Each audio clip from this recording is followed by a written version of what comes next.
celui qui fait des petites blagounettes comme ça depuis le début de la journée, vulgarisateur scientifique, doctorant en sciences neurologiques, mesdames et messieurs, Martin Carly! Merci! Je viens de me présenter moi-même, ça c'est quand même pas pire. Évidemment, ceux qui étaient là l'année dernière, quand on est là, à peu près la moitié, peut-être pas tant que ça, parfait.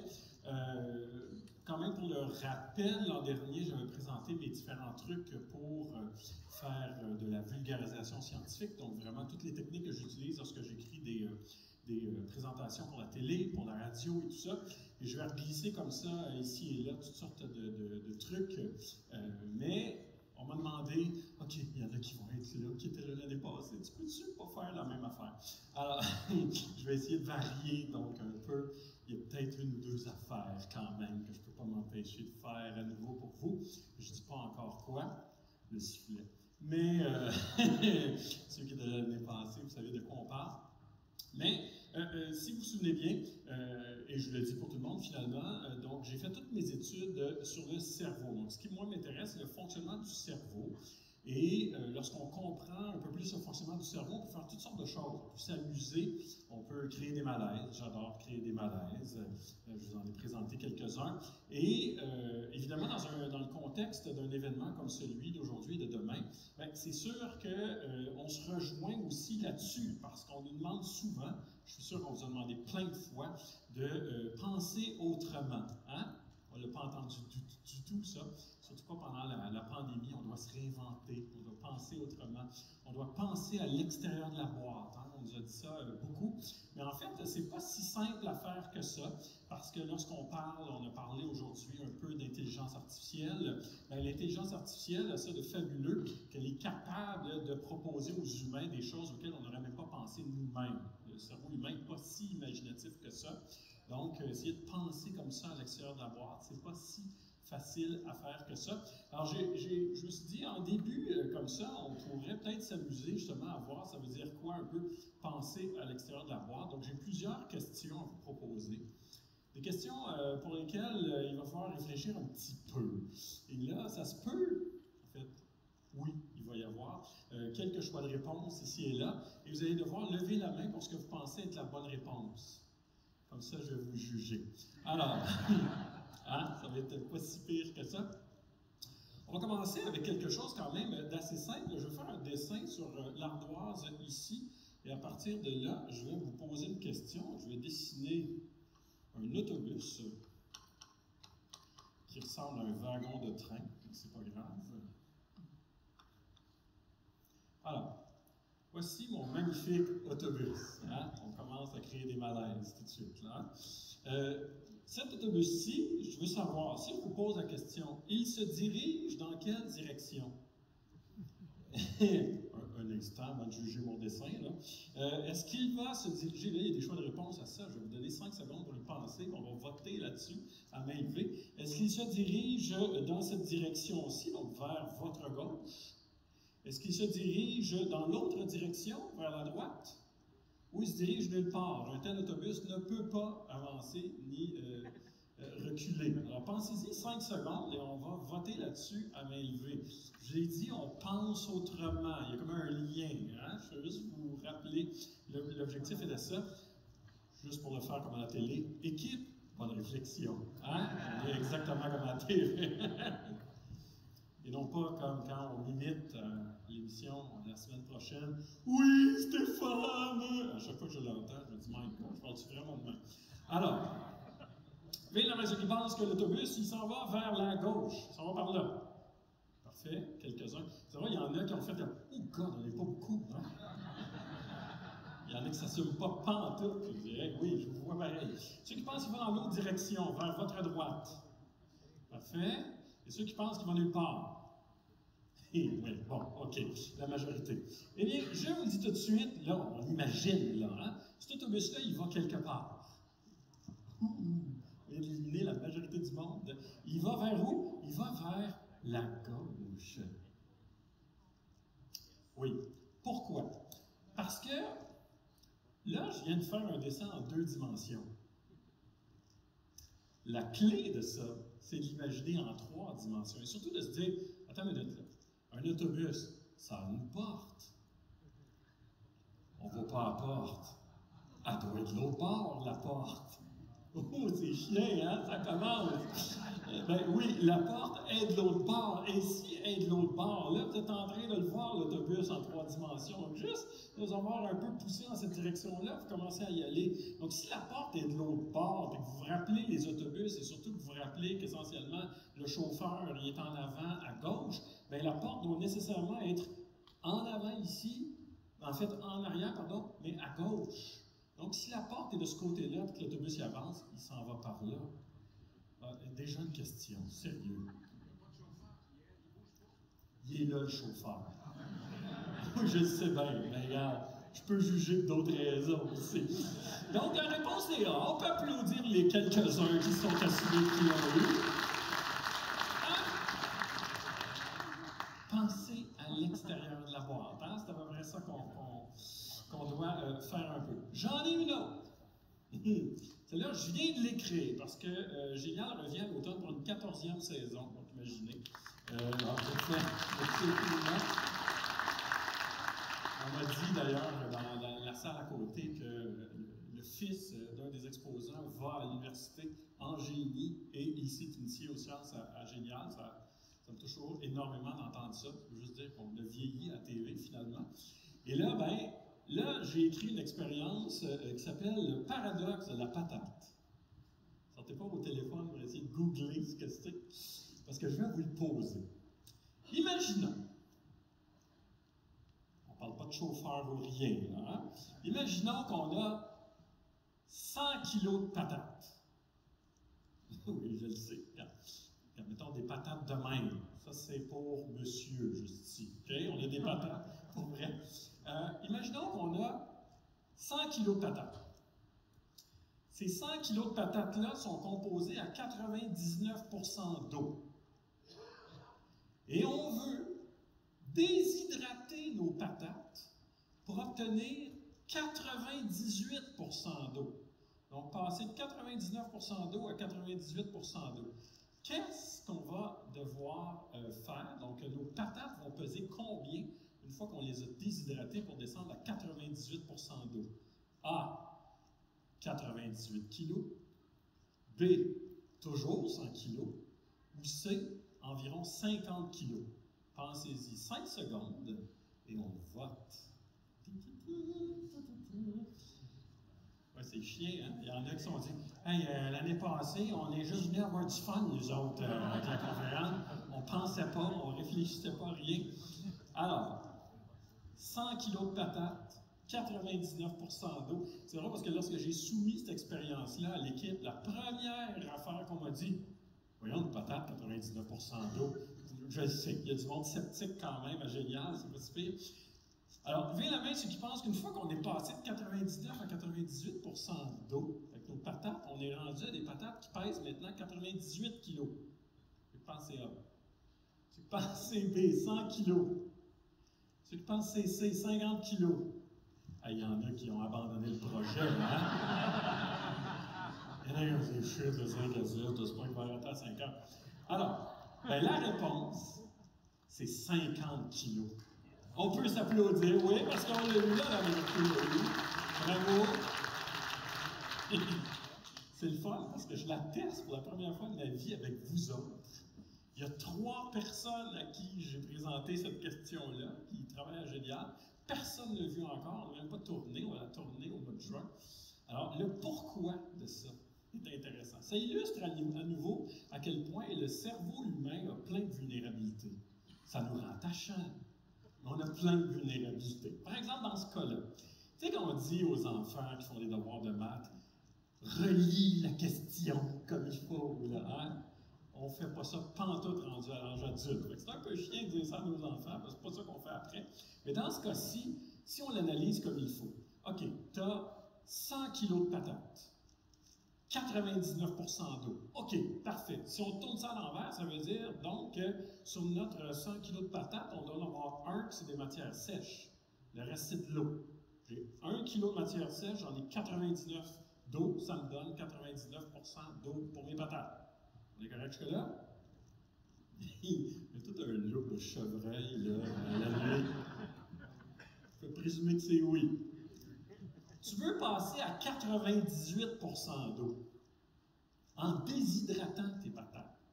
Tu ne peux pas rajouter des patates. Fait que ton kilo de matière sèche, il va rester pareil. Il ne peut pas changer, lui. La seule chose qui peut changer, c'est la quantité d'eau. Si tu enlèves juste 1 kilo d'eau, ben, tu vas avoir 99, quelques virgules de pourcent, ou tu vas être très très proche de ce que tu avais au départ. La seule fraction qui va te donner 98% d'eau, c'est 1 sur 50. Donc ton kilo va devoir être dans 50 au total. Donc, la réponse, c'est que ça va peser 50 kilos si on veut déshydrater 100 kilos de patates pour avoir 50% d'eau. Mais la même raison qui fait que, essentiellement, on tombe dans ces pièges-là, c'est les raisons qui nous rendent vulnérables, par exemple, aux jeux de hasard. C'est la même chose. Tu sais, quand tu vas au casino, tu dis « Non, non, mais ça, c'est la machine qui va bientôt payer. Je pense que je l'ai trouvé. » Oui, mais non, parce que c'est des statistiques, c'est des mathématiques. Il n'y a absolument rien qui va nous amener essentiellement à un vrai résultat, et encore moins à s'humilier avec une couche dans le casino. Hein? On s'entend? Si on va encore un petit peu plus loin, puis montrer comment l'intelligence humaine peut quand même nous aider à résoudre des situations. Imaginez l'histoire suivante. C'est l'histoire d'un fermier qui avait une très belle fille. Le problème, c'est que le fermier, il devait de l'argent à un banquier. Un jour, le banquier vient réclamer son dû. Et là, c'était une mauvaise saison. Le fermier n'avait pas les sous du tout pour être capable de rembourser la dette. Il ne pouvait pas. Alors, le banquier, qui a saisi la bonne opportunité, il a dit « Parfait, je vais te proposer un marché. On va jouer à un jeu.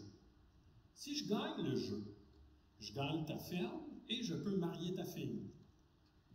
Si je perds le jeu, j'efface ta dette. » Le fermier ne veut pas faire ça, mais sa fille, qui était brillante, lui dit « Oui, oui, oui, accepte le jeu, on va gagner. » Alors, ils acceptent le jeu, et voici le jeu auquel vous allez jouer. Et c'est chiant, hein? Je vous le dis dans l'histoire, la petite fille, elle a réussi. Je vous mets la pression. Hein? Donc, le banquier dit « Parfait, on va prendre 2 pierres par terre, une blanche et une noire, on met ça dans un sac. » La jeune fille va mettre la main dans le sac, sortir une pierre. Si elle sort la pierre noire, vous perdez. Je gagne la ferme et j'épouse la jeune fille. Mais si elle sort la pierre blanche, vous gagnez, la dette est annulée. Le banquier prend les pierres, les met dans le sac, tend le sac à la jeune fille, et la jeune fille, avant, elle se méfiait quand même, avant de mettre la main dans le sac, elle regarde dans le sac, et elle a vu que le banquier avait triché. Il y a 2 pierres noires dans le sac. Elle a quand même trouvé la façon de s'en sortir. Quelle est-elle? Il n'y a pas de choix de réponse. Je laisse y passer 5 secondes. Je vois, il y en a qui sourient, qui l'ont. Peut-être, ça se peut, je vous le souhaite. Alors, pensez 5 secondes. Qu'est-ce que la jeune fille a fait pour s'en sortir et gagner le jeu? 5, 4, 3, 2, 1. Ça jase fort, hein? On s'entend? Eh bien, ce qu'elle a fait, elle a pris une des 2 pierres. Elle n'avait pas le choix de prendre une noire, c'était juste ça qu'il y avait dans le sac. Elle a sorti la main du sac et là, elle a fait une grande nervosité devant la gravité de la situation et elle a échappé la pierre par terre sans que personne ne puisse voir ce que c'était. Elle a dit « Ah, mais c'est pas grave.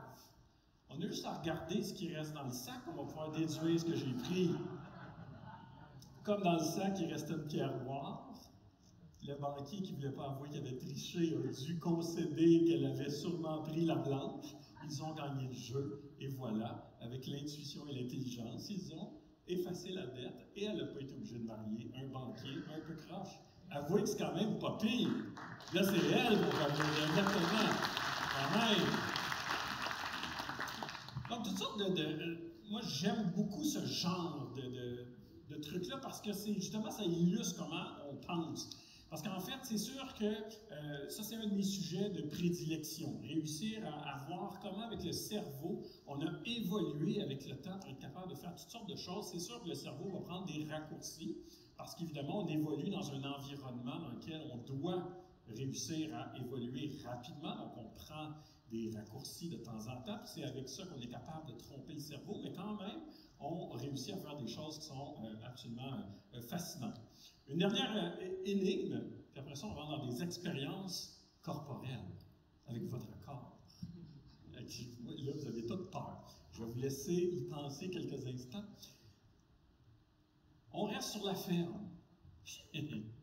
J'adore ce genre de... Ça a l'air des vieilles blagues dans le temps du festival d'humour avec Louis-Paul Allard. Mais ça, les plus vieux, souviennez-vous, c'est un nom qui ne disait pas de quoi avant, il y a longtemps. C'est une histoire qui porte sur des vaches. Un fermier avait 3 garçons. Et il avait un troupeau de 17 vaches. Et à sa mort, il a voulu léguer ses vaches à ses 3 fils. Alors, il a décidé de léguer la moitié du troupeau au plus vieux, le tiers du troupeau au 2e, puis le 9e du troupeau au 3e.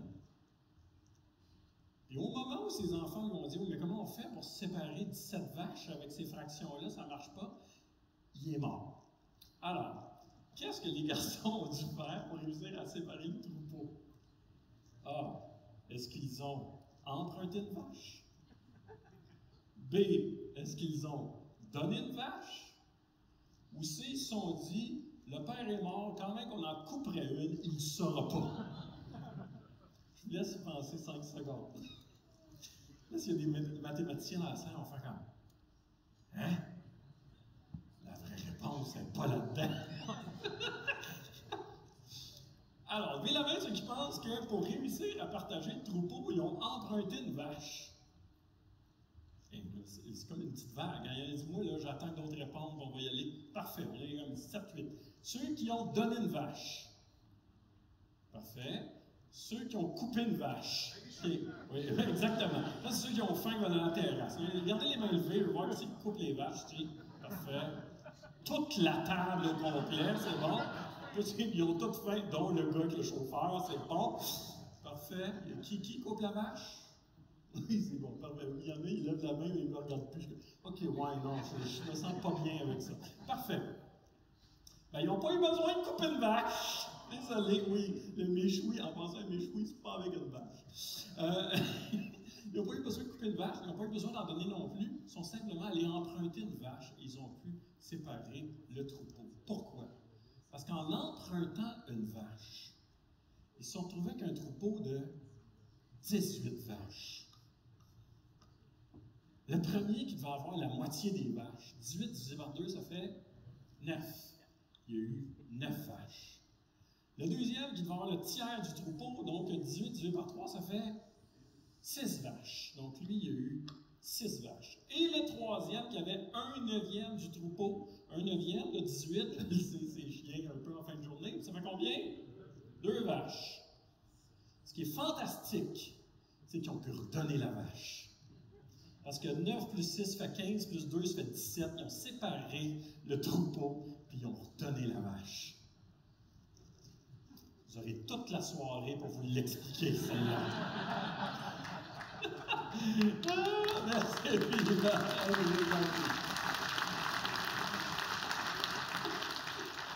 J'adore ce genre d'affaires-là. Il y en a une autre qui est un peu comme ça, où 3 personnes vont payer le souper, finalement, ils donnent chacun une partie du prix du repas. Là, ils reçoivent des sous, ils se le séparent, mais il manque une pièce. Ça aussi, on est dans le même genre essentiellement, qui mathématiquement s'explique parfaitement. C'est vraiment très très simple à expliquer, mais dans ce cas-ci, je trouve que garder le mystère, c'est encore beaucoup plus drôle. Alors, avant de revenir donc, sur les éléments fondamentaux là, de ce que je fais en vulgarisation scientifique, on va s'amuser aussi avec le corps. Non, regardez-moi pas comme ça, sinon, je sais que le cerveau, ça a un petit effet, mais quand même. Alors, voici ma question. Ça aussi, c'est une nouvelle. Le but, c'est de réussir à avoir la main qui est comme ça devant nous, puis de réussir à la tourner comme ça, mais sans tourner le poignet. Qu'est-ce qu'il faut faire? Est-ce que A, il faut faire uniquement des mouvements au niveau du coude? B, faire passer la main derrière le dos avant de la ramener en avant. C'est pas parce qu'on joue à cache-ouais. Ça, c'est drôle parce que moi, j'ai écrit ça sur un ordinateur. C'est les premières réactions. On va niaiseux, ce choix de réponse-là. Ça arrive des fois. Ou c'est faire des grandes rotations d'épaules. Pensez-y 5 secondes. Celle-là aussi, jamais tourné. On va tourner en juin. Jamais présenté à personne. Vous êtes les premiers à la tester. Moi, j'adore ça. Oui, on est encore du même pas. Enfin, c'est bon ça. Alors ça. Hey! Faites-le beaucoup comme ça va m'envoyer du vent. Hein? C'est ça qu'on veut. Alors, j'adore ça. Levez la main ceux qui pensent que pour réussir à retourner la main, il faut faire uniquement des mouvements au niveau du coude. Fait.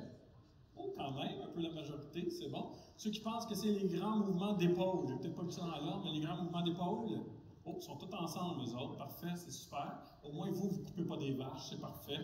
Et ceux qui pensent qu'il faut passer par le dos avant de revenir. Oh, 2. Ah, oui, 3. C'est bon, parfait. J'adore ça. C'est pas ça pas en tout, mais j'adore ça pareil.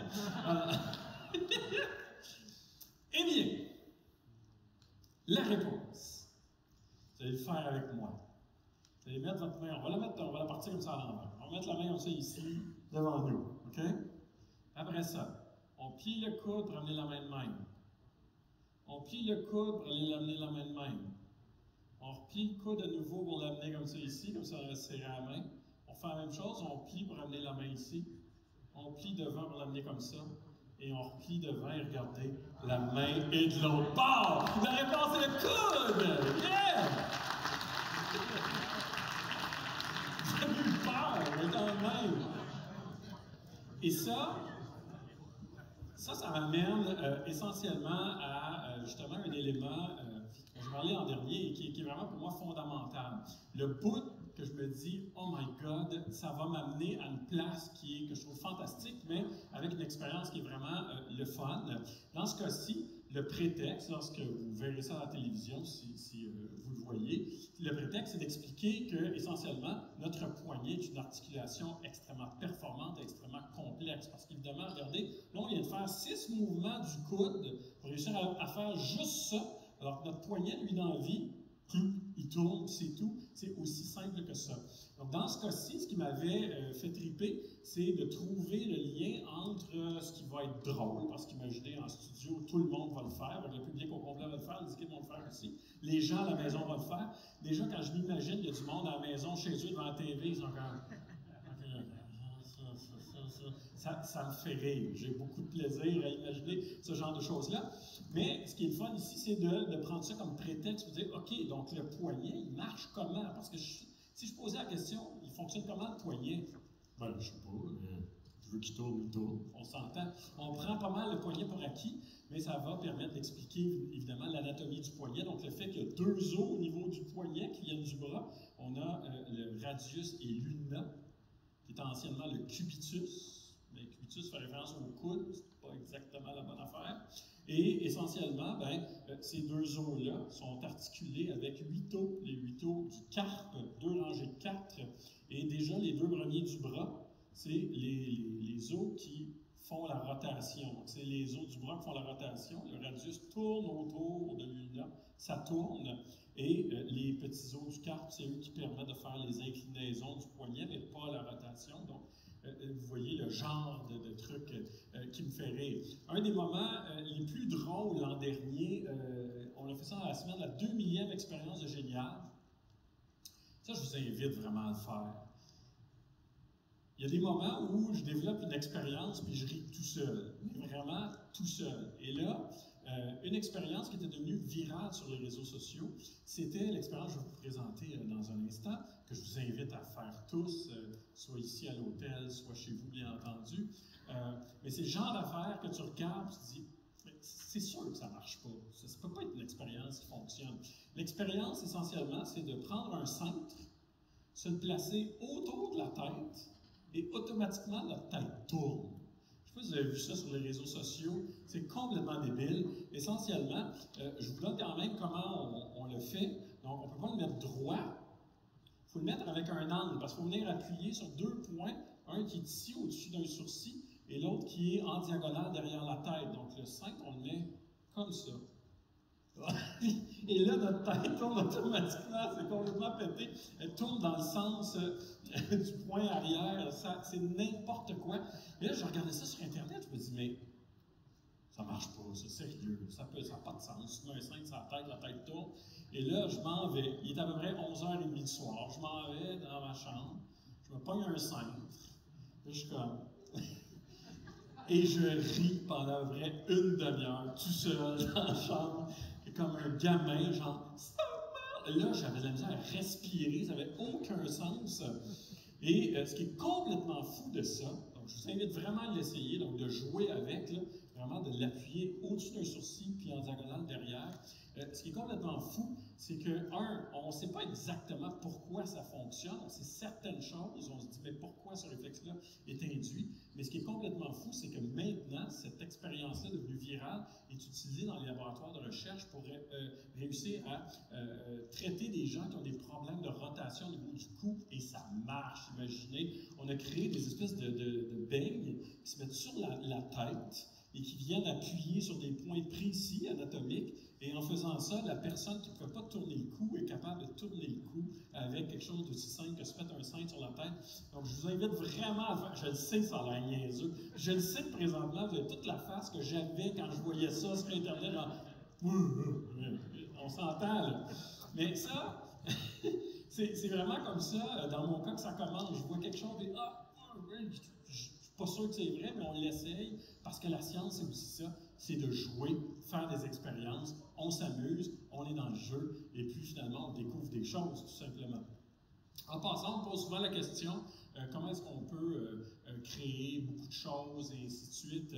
La clé pour moi de la créativité, c'est simple, c'est de noter toutes les idées qui nous passent par la tête. J'ai pas plus d'idées que personne. On me posait beaucoup la question l'année passée parce qu'on a présenté la 2000e expérience de l'histoire de Génial. Puis c'était toujours la question qui revenait, mais comment vous avez fait pour en trouver 2000? Bien, j'ai commencé par en trouver une. Je l'ai écrite, après ça deux, et ainsi de suite. Essentiellement, c'est de toutes les écrire. Je vous garantis que si à un moment donné vous dites « Ah non, mais cette idée-là est tellement bonne, je ne peux pas l'oublier », oui, vous allez l'oublier. On oublie toutes les idées, même les meilleures. Donc la clé, c'est vraiment de réussir à être rigoureux puis de les écrire. Expérience comme telle, on va carrément dans l'expérience.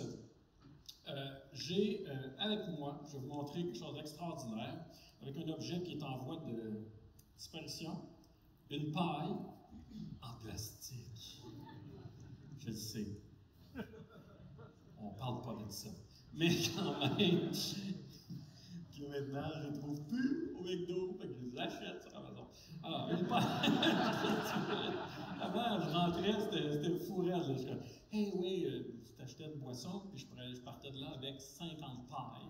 C'est un peu étrange, je sais, j'ai été vu comme quelqu'un d'étrange souvent dans la vie, mais c'est pas grave. Alors, pour réussir à transformer une paille comme ça ici en instrument de musique, moi, comment on fait? C'est le capoter. J'ai fait ça avec l'orchestre métropolitain. Puis je n'y arrive même pas. On commence par aplatir le bout de la paille. On va avoir une partie de la paille comme ça qui est aplatie juste au bout. Donc, c'est plat, sur à peu près 1 centimètre. Après, on vient couper les coins de cette partie plus plate-là. Et ça nous donne, on va séparer un peu, ça que ça vibre. Oui, ça nous donne ceci. Donc, on a un bout de paille comme ça ici, qui est comme en biseau, avec une double lamelle. Et si on souffle là-dedans, oh, ça sonne à peu près comme ce qu'on vient d'entendre, mais c'est pas grave. Oui, c'est vrai qu'au lieu des pailles, tu peux juste te moucher. Oui, mais c'est pas. On va pas illustrer les mêmes choses. Ah, ça sonnait pareil, on s'entend. Ma question. Okay, j'ai pas dit que ce serait une belle note. J'ai dit que je ferais de la musique avec une paille. Oui, j'achète les pailles sur Amazon pour faire juste ça. Mais quand même. Alors, ma question. Si je raccourcis ma paille, est-ce que mes notes vont devenir plus aiguës, plus graves, ou ça va rester à la même tonalité parce que le diamètre de mon tube ne change pas? C'est chiant, hein? Tout d'un coup, on se rend compte que, ah ouais, fait que les cours de flûte à bec au secondaire, Ça ne servait à rien, pas pantoute. Alors, pensez-y 5 secondes. Ah. Mes filles vont dans une école de musique.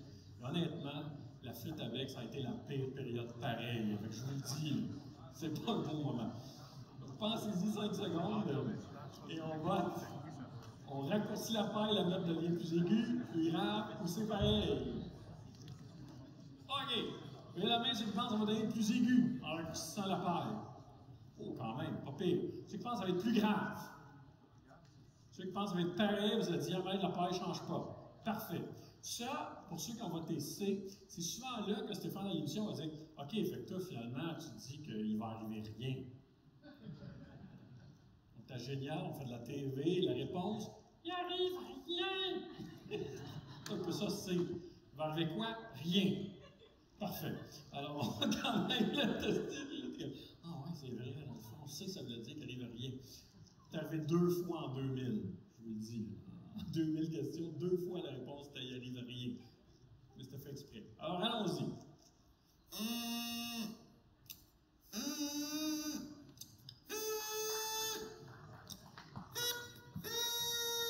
La réponse, c'est plus aigu, bravo!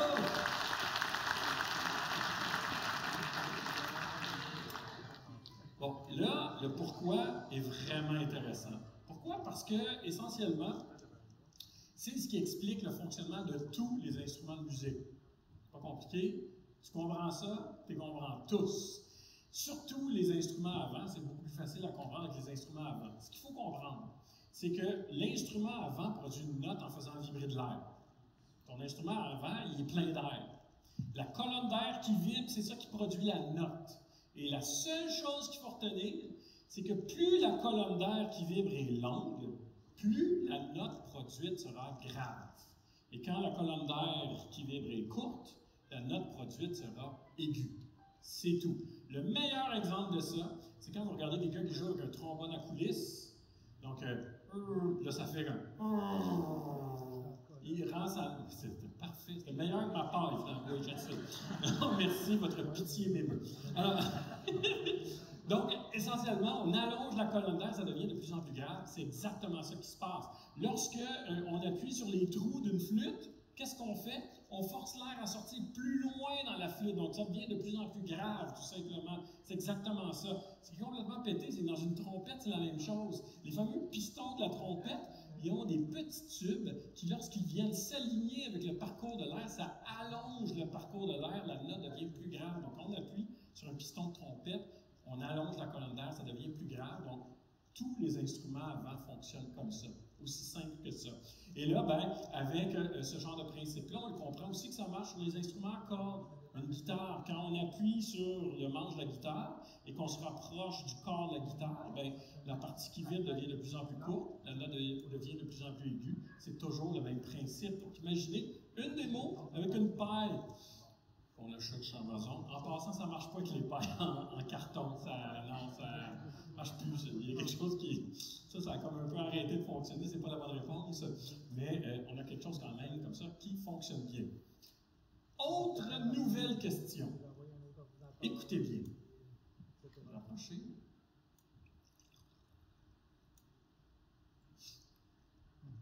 Est-ce qu'ils ont envie de pipi?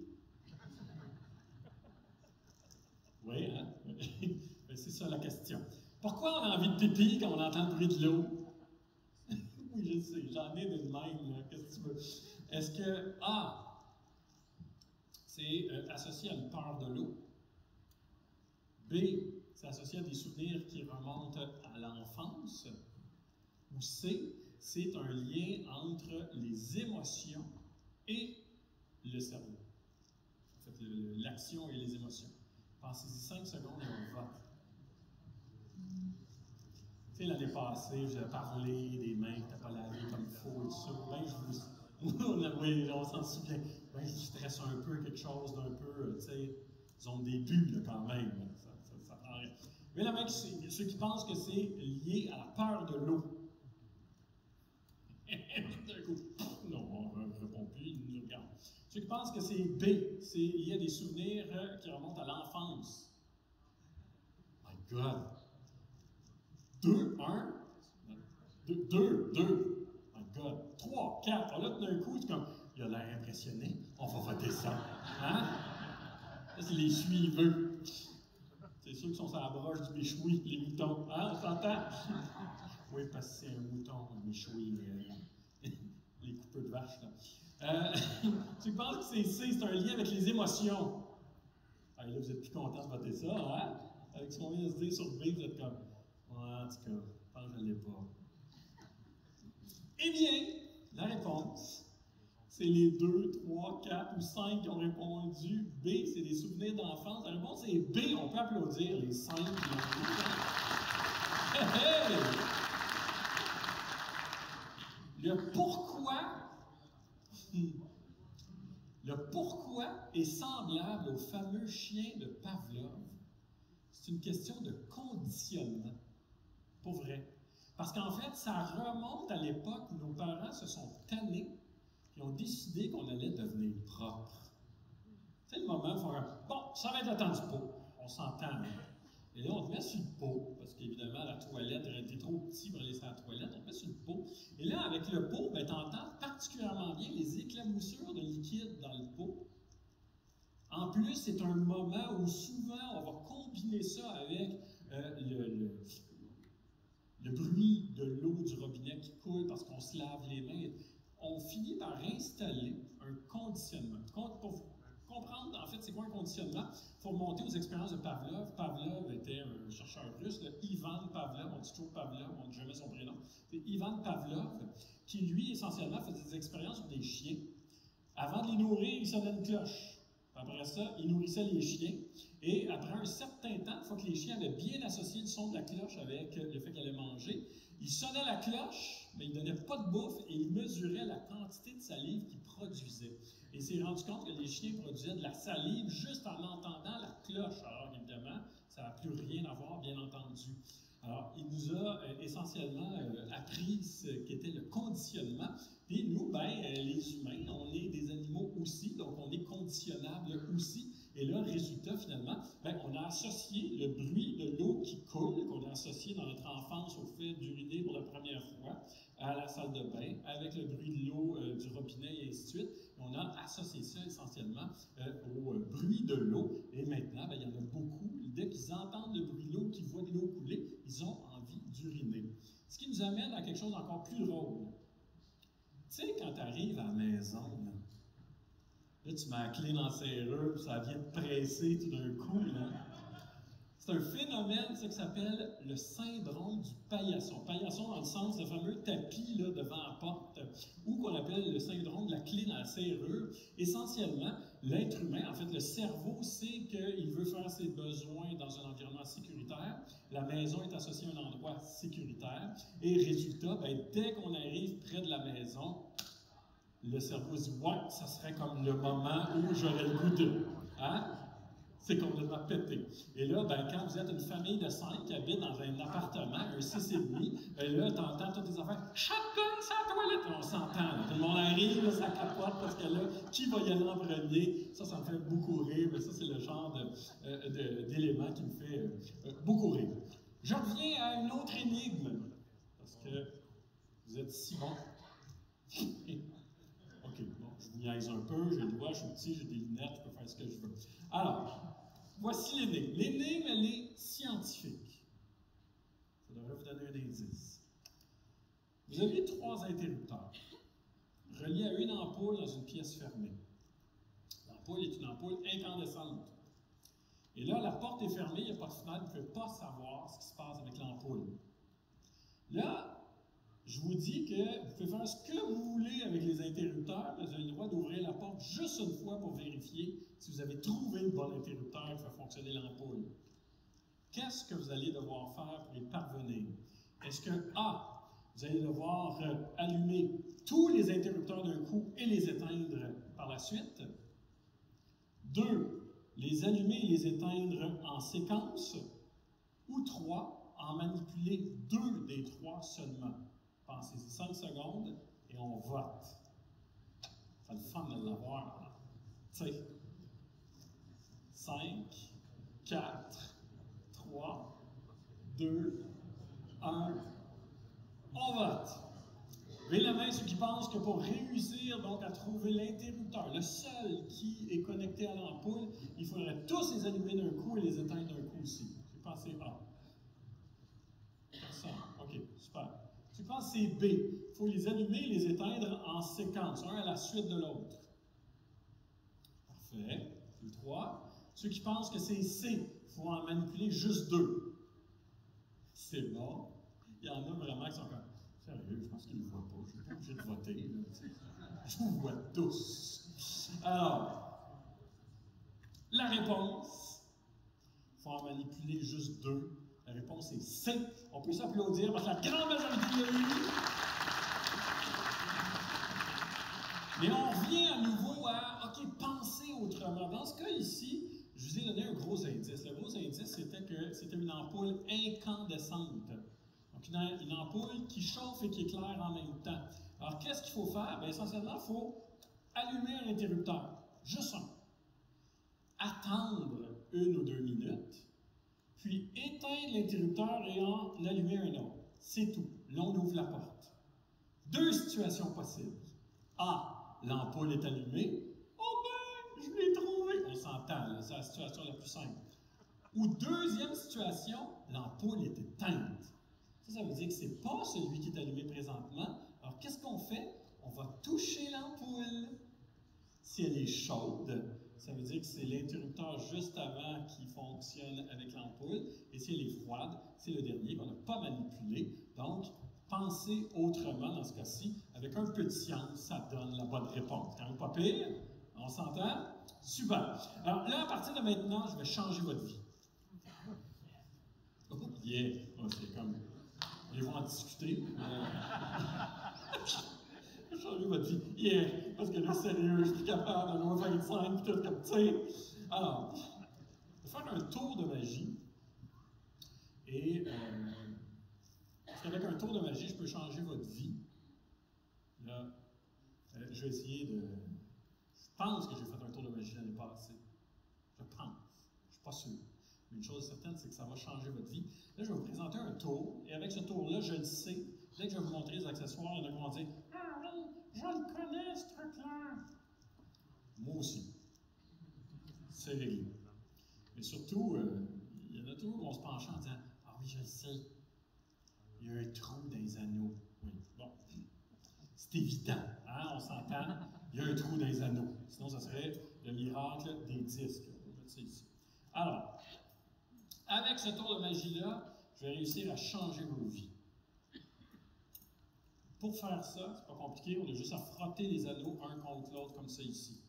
Et là, je vous dis tout de suite, il ne faut vraiment jamais lâcher les anneaux des yeux parce que ça va se passer très très vite. D'accord? Donc, on frotte les anneaux un contre l'autre, on souffle, et les anneaux se lient un dans l'autre comme ça ici. Mais il faut que je vous dise que pour réussir à les séparer, c'est pas compliqué, on doit trouver le point faible des anneaux, il est juste ici. On les frappe à cet endroit-là, ils devraient se séparer. Vous allez voir, ça marche tout le temps. Ça marche des fois. Et là, ah oui, bon. Des fois, le problème, c'est chiant, vous êtes proches, vous autres, imagine eux autres, hein, on s'entend. Le problème, c'est que on peut recommencer depuis le début, puis on peut revenir à quelque chose. Ça, c'est une illusion. Les anneaux ont l'air liés un dans l'autre, vus de face. Mais de côté, on voit toute la distance qui les sépare pour vrai. C'est bon.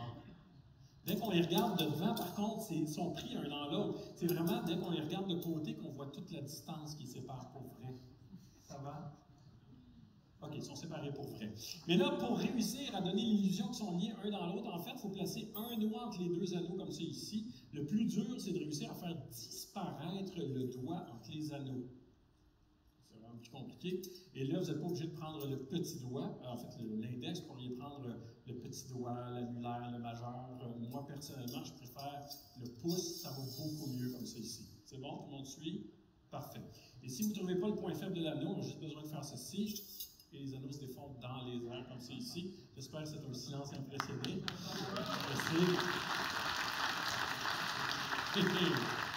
On peut même lier les anneaux dans les airs, comme ça ici. On peut même faire des imitations avec les anneaux. Vous allez capoter. Mickey Mouse. Un hibou. Non, peut-être pas. On peut même prendre un troisième anneau. Venir le placer entre les deux autres, ça ressemble à une citrouille. Là. Je vais y aller lentement, vous allez me dire si je vais trop vite. Donc, lentement, lentement, trop vite, lentement, lentement, comme ça ici. On se retrouve avec 1, avec 2, avec 3 anneaux qui sont liés comme ça ici. En plus, on a un bonhomme de neige. Hein? On l'aimera. Ah, merci. Mais la grande finale, en fait, on aimerait être capable de prendre tous les anneaux comme ça ici, souffler dessus, et réussir à se retrouver au point de départ avec 1, 2 et 3 anneaux comme ça ici. Un des plus vieux tours de magie qui existe au monde. Ah, bien gentil. C'est sûr que là, vous allez dire, oui, mais ma vie n'a comme pas changé. Là, je comprends comme pas trop ce qui se passait. Bon, en fait, voici comment votre vie va changer. Je vais vous inviter à faire une expérience. Je ne me souviens pas si je vous l'avais demandé de la faire l'année passée, mais au cas où, je vais la répéter. Quand vous allez arriver chez vous, vous allez vous regarder dans le miroir. Je sais que ça peut être dur. Mais quand même, il faut se regarder dans le miroir.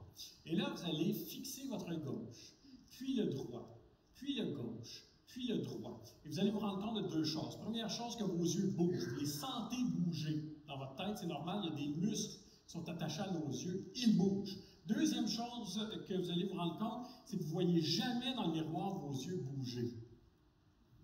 Et ça veut donc dire que à chaque fois que nos yeux bougent, on est aveugle. Avouez que c'est pété, hein? On s'entend. Des chercheurs américains ont déterminé qu'à chaque fois que nos yeux bougent vite, ce qu'on appelle une saccade oculaire, l'image qui est envoyée au cerveau, elle est floue parce que l'œil humain n'est pas bon pour faire des mises au point en mouvement. Donc, l'image envoyée au cerveau, elle est floue, et le cerveau, il fait quoi avec les images floues? Il les élimine. Ça veut dire qu'à chaque fois que vos yeux bougent, vous êtes aveugle. Et des chercheurs, justement, de l'Université de Phoenix, en Arizona, ont déterminé que si on fait le total de toutes les fractions de secondes pendant une journée pendant lesquelles on est aveugle, on arrive à un total à chaque jour de notre vie d'1 heure pendant laquelle on est aveugle. Et là, en passant, c'est un total. Hein? C'est pas genre, oh God, il est 2 heures, je suis aveugle la prochaine heure. On s'entend. Là. C'est pas de même que ça marche. On s'entend. Mais ça veut dire que dans mon cas, moi ici, sérieusement, si vous voyez mes anneaux de près, vous verriez que c'est la même affaire qu'on a dans tous les kits de magie. Tu sais, le kit de magie qu'on a tout eu quand on était plus jeune, là, et qu'on a tout perdu un morceau après 2 jours. Ça disait 150 tours. En réalité, il y avait 8 tours, mais il y avait un livre avec beaucoup de tours de cartes, on s'entend. Mais dans ces kits de magie-là, il y avait des anneaux comme ça. C'est exactement la même chose que j'utilise ici, ils sont juste plus gros. Ça veut dire qu'à chaque fois que je voulais cacher mes manœuvres, je faisais bouger vos yeux. Je faisais comme, oh! Et là, vous étiez comme, je t'aveugle. Je t'aveugle. Je t'aveugle. Et comme ça, j'ai réussi à vous mystifier juste en faisant bouger vos yeux. Ça veut dire que la prochaine fois que vous verrez un spectacle de magie, exemple, Luc Langevin, dès que vous sentirez vos yeux bouger, levez-vous dans la salle et dites « Hey! Tu m'as rendu aveugle! » Ce qui est complètement fou, c'est que vous allez avoir raison. Vous allez être weird, mais vous allez avoir raison, parce que c'est un peu le plus grand secret de la magie. Une expérience que j'adore particulièrement faire et que je peux faire aujourd'hui grâce à l'hôtel et le centre des congrès. Je suis allé leur piquer 2 patates pour faire essentiellement un tour qui est tout simple que vous pourrez refaire avec un tube et une tige. Donc essentiellement, c'est de réussir à propulser la patate le plus loin possible. Il y en a qui sont comme, qu'est-ce qu'il va faire, sérieux? Comment est-ce qu'on fait ça? Est-ce que, on la swing? C'est ça que vous pensez, hein? Non, en fait, comment on fait ça? C'est simple. Il faut juste percer la patate avec le tube. Sérieux, je me rends compte que c'est un peu étrange de parler de même, mais c'est pas grave. Donc, on met la patate sur la table, on met le tube, et là, on y va. Là.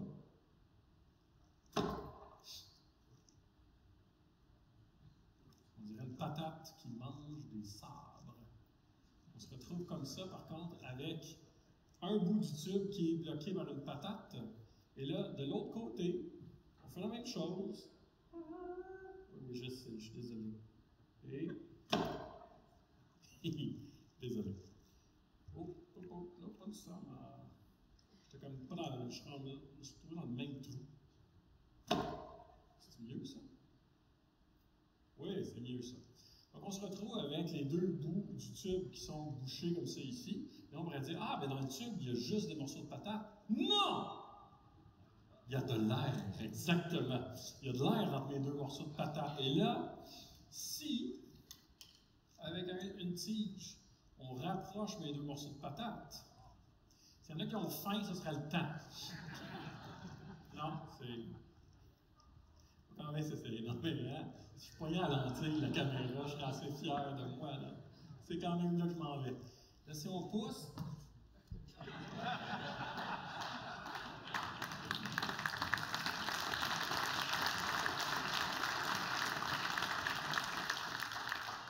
Hein?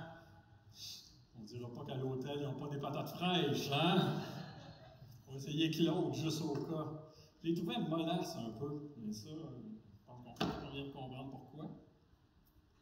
On va essayer celle-là. C'est exactement. Vous voyez bien, il y a de l'eau dans une patate. Alors, essayons ça, Claude. OK. Je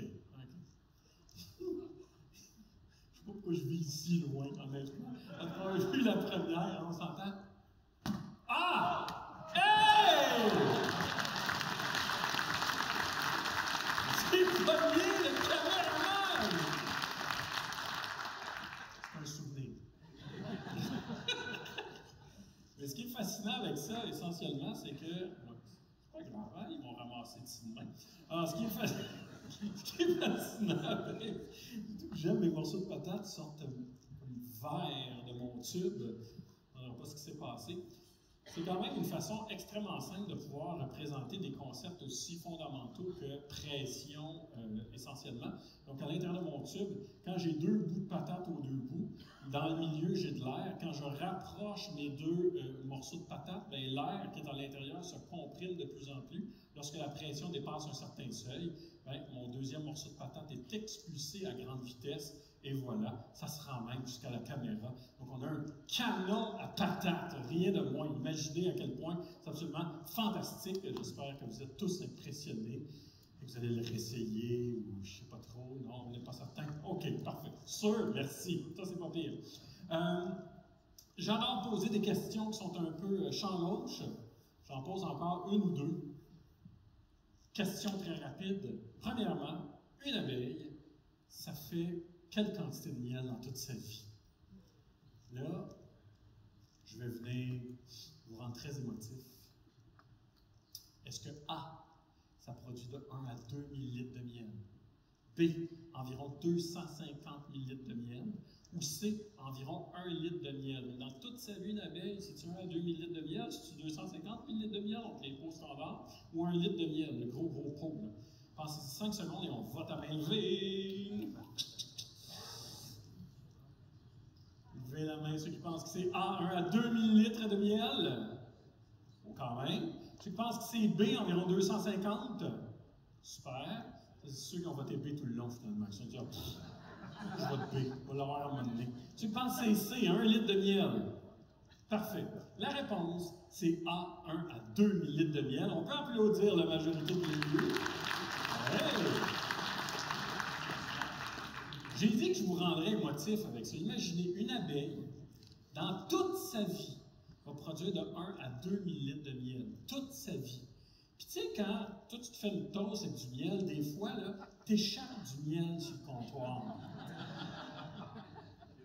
Combien t'en échappes? En général, 1 à 2 millilitres de miel. Et qu'est-ce qu'on fait dans ce temps-là? On l'essuie, puis on le jette. C'est la vie complète d'une abeille qui est aux poubelles. Fait que la prochaine fois que vous échappez du miel, frottez votre toast sur le comptoir en pensant à la pauvre abeille qui a donné sa vie pour cette toast-là, pour que vous ayez un petit peu de sucré un lundi matin à 8h15. Hein? Autre question un peu bizarre, encore une fois, on s'en va vers la nature. Voyez-vous, quelqu'un qui ne prend tellement pas, ils vont pleurer aux toilettes. Donc là, est-ce que les poissons boivent de l'eau par la bouche? Je suis désolé, mais tu sais. La réponse, oui, mais seulement les poissons d'eau douce. Riez pas de mes choix de réponse. Ça a été. Je suis seul, moi, avec mon clavier rétro-éclairé, minuit et demi. Je viens de regarder un vieil épisode de Friends. Un poisson, ça boit-tu de l'eau? On s'entend, c'est ma vie, ça. Alors, donc, oui, mais seulement les poissons d'eau douce. Oui, mais seulement les poissons d'eau salée. Ou, voyons, des poissons qui boivent de l'eau. Ça, c'est. Pensez-y 5 secondes et on vote. Les poissons, est-ce que ça boit de l'eau par la bouche? Oui, les poissons d'eau douce. B, les poissons d'eau salée. Ou C, les poissons ne boivent pas d'eau par la bouche. Levez la main ceux qui pensent que oui, les poissons d'eau douce boivent de l'eau par la bouche. Oui, les poissons d'eau salée boivent de l'eau par la bouche. Ça, c'est B. C, voyons, les poissons qui boivent de l'eau. Ben, la réponse, il y a des poissons qui boivent de l'eau par la bouche. Lesquels? Les poissons d'eau salée. La réponse est B. On peut applaudir les 6 qui l'ont eu, là. Et pourquoi? Pour ne pas se dessécher. Suivez-moi, là. Restez avec moi 30 secondes, OK? Tu sais, un poisson qui se dessèche, il est dans l'eau. On s'entend. Il y a un phénomène en science qui s'appelle l'osmose.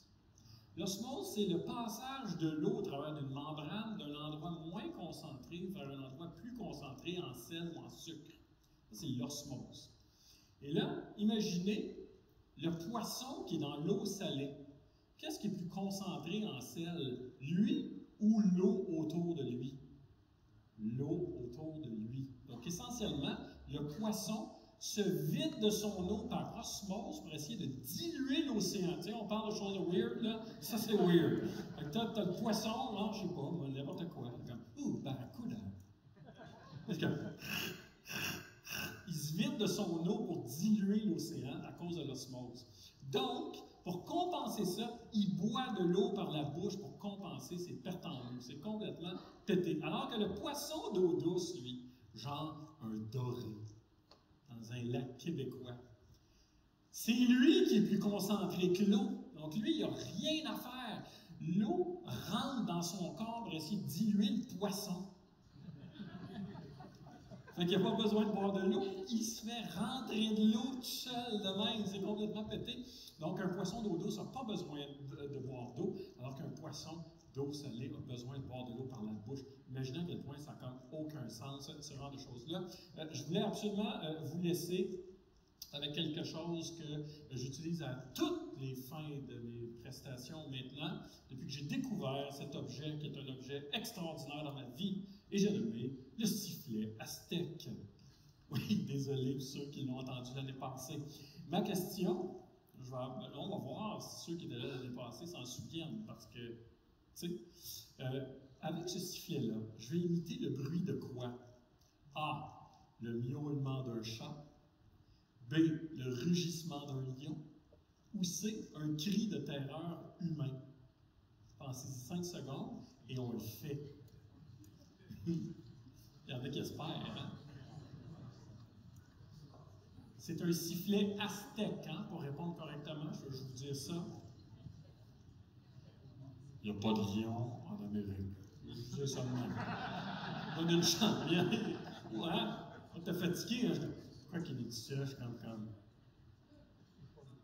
OK, ça peut pas être pire. On s'entend. Alors, levez la main ceux qui pensent qu'avec un sifflet comme ça, on imite le miaulement d'un chat. Tu sais, je voulais finir dans tout le monde là.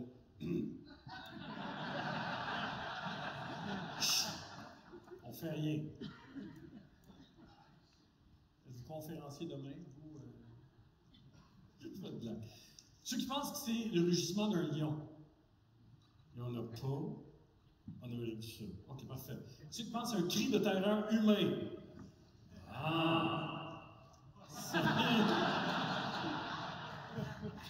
C'est pas là qu'il fallait le faire. Il fallait le faire avec le chauffe dedans. Je vais vous le faire entendre. C'est fun parce qu'on est beaucoup plus que l'an dernier. La salle est plus grande, mais vous allez voir, on la remplit avec ça. J'aurais adoré faire ça pendant qu'il y avait encore des infirmières de l'autre bord. Combien d'infirmières seraient venues genre « Oh mon Dieu, qu'est-ce qui se passe? Qu'est-ce qui se passe? Code bleu, on s'entend. » J'aurais adoré ça, mais ils sont partis, ils ont fini tôt, eux autres. Alors, on y va. Vous êtes prêts? À Régie, on est prêts? On y va.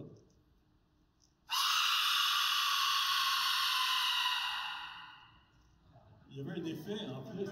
Imaginez 300 infirmières. J'ai même pas soufflé fort.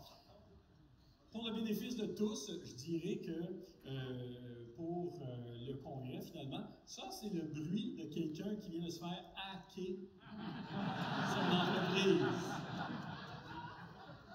Je refais. On s'entend. Hein? C'était ma dernière expérience. Merci infiniment à tous et à toutes.